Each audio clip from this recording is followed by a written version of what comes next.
আসসালামু আলাইকুম প্রিয় দর্শক। আমিরুল মোমিনিন মানিক আপনাদের প্রত্যেককে আমন্ত্রণ জানাচ্ছি এই পর্যালোচনায়। আমাদের আজকের বিষয় হচ্ছে ইরানকে যে কৌশলে জিতিয়ে দিচ্ছে চীন। আশা করছি আপনাদের মতামত বা অনুভূতি ইউটিউবের কমেন্ট বক্সে গিয়ে ব্যক্ত করবেন। অত্যন্ত গুরুত্বপূর্ণ এই আলোচনার শেষ পর্যন্ত আপনারা থাকবেন বলেই প্রত্যাশা করছি। যুদ্ধ এখন কার পক্ষে? মার্কিন যুক্তরাষ্ট্র না ইরান? এটা এক বাক্যে সবাই স্বীকার করবেন যে মার্কিন যুক্তরাষ্ট্র এখন পাত্তাড়ি গোড়াতে মধ্যপ্রাচ্যে ব্যস্ত সময় পার করছে। ইতিমধ্যে মার্কিন সেনাদেরকে মধ্যপ্রাচ্য থেকে সরে যেতে নির্দেশ দিয়েছেন ট্রাম্প। সকল ঘাঁটিগুলো প্রায় বিধ্বস্ত, অসংখ্য স্থাপনা ধ্বংসস্তূপে পরিণত হয়েছে। সুতরাং পাত্তাড়ি গুটিয়ে যত দ্রুত সম্ভব মধ্যপ্রাচ্য থেকে সরে যাবে মার্কিন যুক্তরাষ্ট্র, ততই মঙ্গল।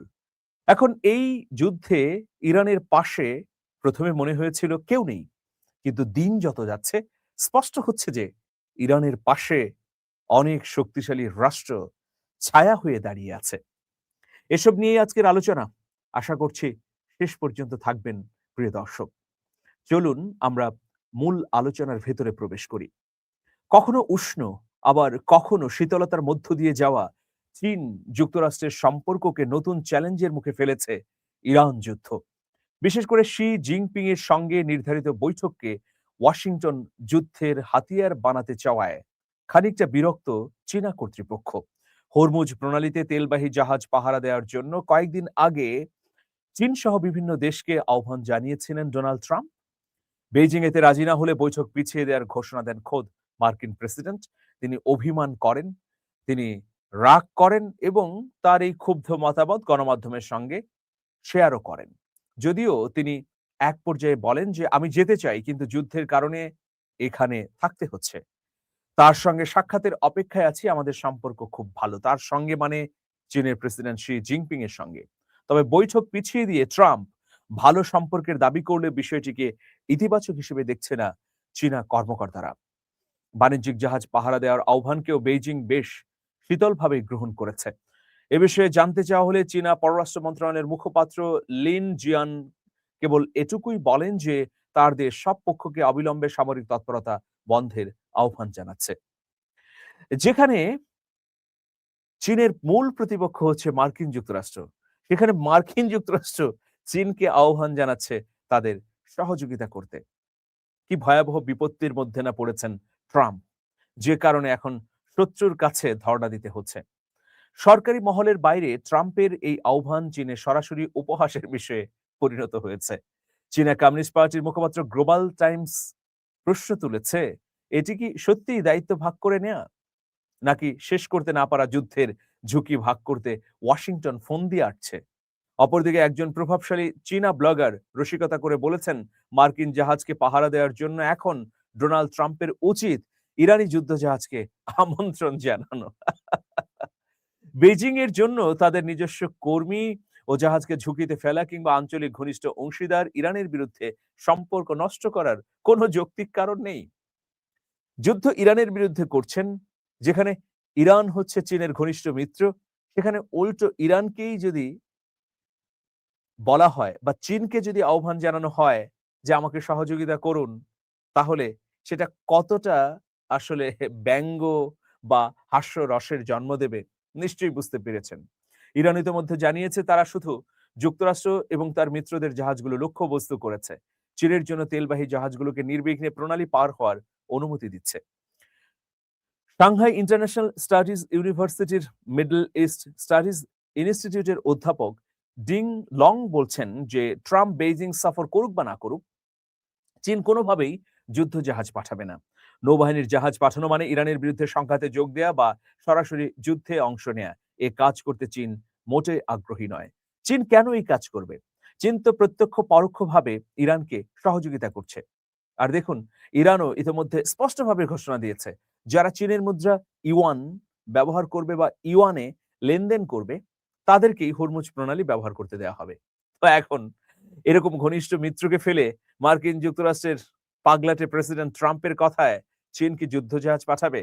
আর ট্রাম্প যে বললেন তিনি চীনে যাবেন না, চীনে আসুক বা না আসুক তাতে শি জিনপিং এর কি যায় আসে? ট্রাম্প না আসলেই কি, আসলেই কি? কিন্তু এটাকেই অভিমানের একটা ইন্সট্রুমেন্ট হিসেবে ব্যবহার করতে চাইছেন ট্রাম্প। এগুলোর কোনো পাত্তা দিচ্ছে না চীনা কর্তৃপক্ষ।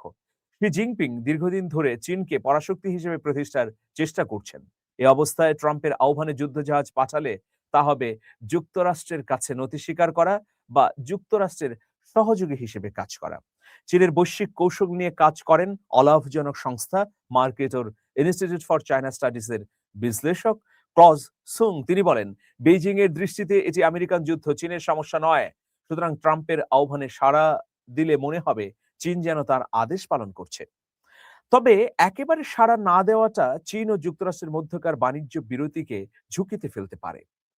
ট্রাম্পের সঙ্গে শীর্ষ পর্যায়ের বৈঠকের মাধ্যমে বেইজিং মার্কিন চাপ কমিয়ে নিজেদের ধীর গতির অর্থনীতিকে চাঙ্গা করার আশায় ছিল। চীন চায় ওয়াশিংটন যেন তাইওয়ানের প্রতি সমর্থন কমায়, প্রযুক্তি রপ্তানির উপর বিধিনিষেধ শিথিল করে এবং গত বছরের বাণিজ্য যুদ্ধের পর শুল্কের উপর স্থগিতাদেশ দেওয়া হয়েছিল সেটির মেয়াদ বাড়ায়। যুদ্ধ শুরুর আগেই চীন উল্লেখযোগ্য পরিমাণ জ্বালানি আমদানি করেছিল, কিন্তু তারপরও হরমুজ প্রণালী বন্ধ হয় তারা ক্ষতির মুখে পড়েছে। Centre for strategic and international স্টাডিজের একটি বিশ্লেষণ অনুযায়ী যুদ্ধ শুরুর পর থেকে কম সংখ্যক চীনা জাহাজই এই জলপথ অতিক্রম করেছে। মেরিটাইম ডেটা প্ল্যাটফর্ম মেরিন ট্রাফিকের তথ্য মতে মঙ্গলবার পর্যন্ত অন্তত 9টি চীনা পণ্যবাহী জাহাজ পারস্য উপসাগরে আটকা পড়ে আছে বলে ধারণা করা হচ্ছে। ওয়াশিংটনের স্টিমসন সেন্টারের চায়না প্রোগ্রামের পরিচালক ইউন সান বলেছেন যে প্রণালীটি পুনরায় খুলে দিলে সবাই উপকৃত হবে।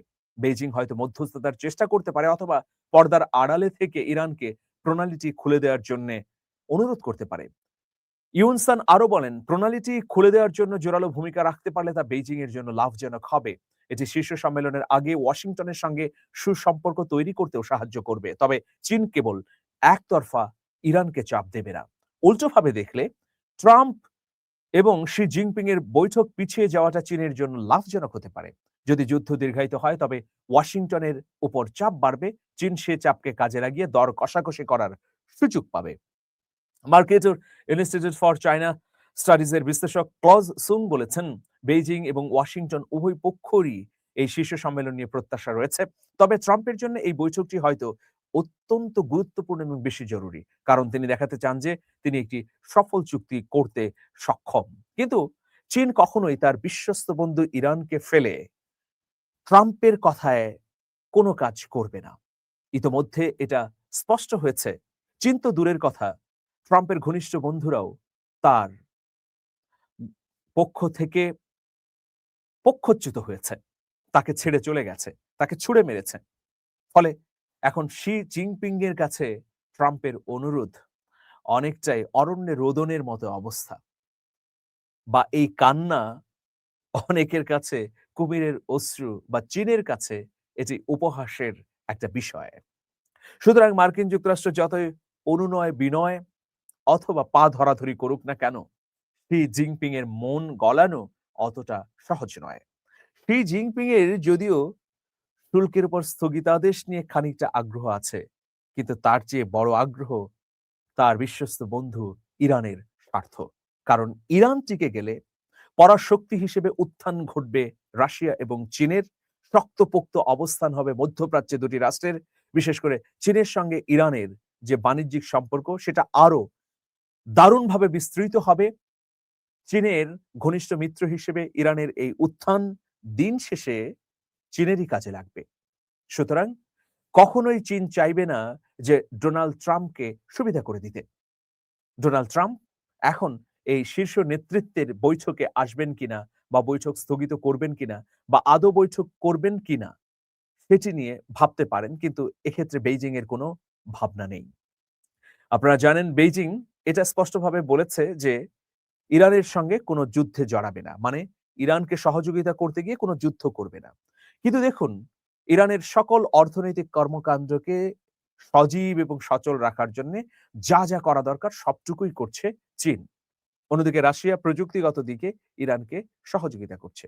ফলে পরাশক্তি হয়ে ওঠা চীন এবং রাশিয়ার এই যে অভিলাষ, এটা পূরণের সুবর্ণ সুযোগই এখন।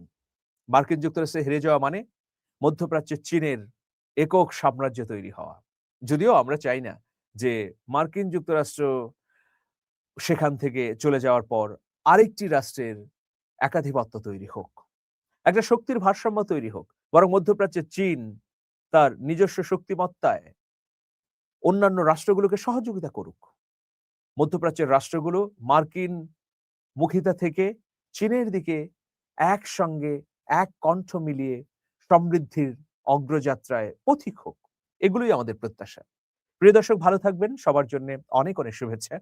যারা আমার শুভাকাঙ্ক্ষী আছেন তাদের প্রতি অনুরোধ, আমার একটি উপন্যাস বেরিয়েছে। উপন্যাসের নাম হাদি ফিরলেন রাষ্ট্রপ্রধান হয়ে। রোমাঞ্চকর কাহিনী।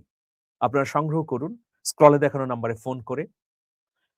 ভালোবাসার নিদর্শন হিসেবে বন্ধুদেরকে উপহার দিন। ভালো লাগবে আশা করি। ভালো থাকুন সবাই, সুস্থ থাকুন। আল্লাহ হাফেজ।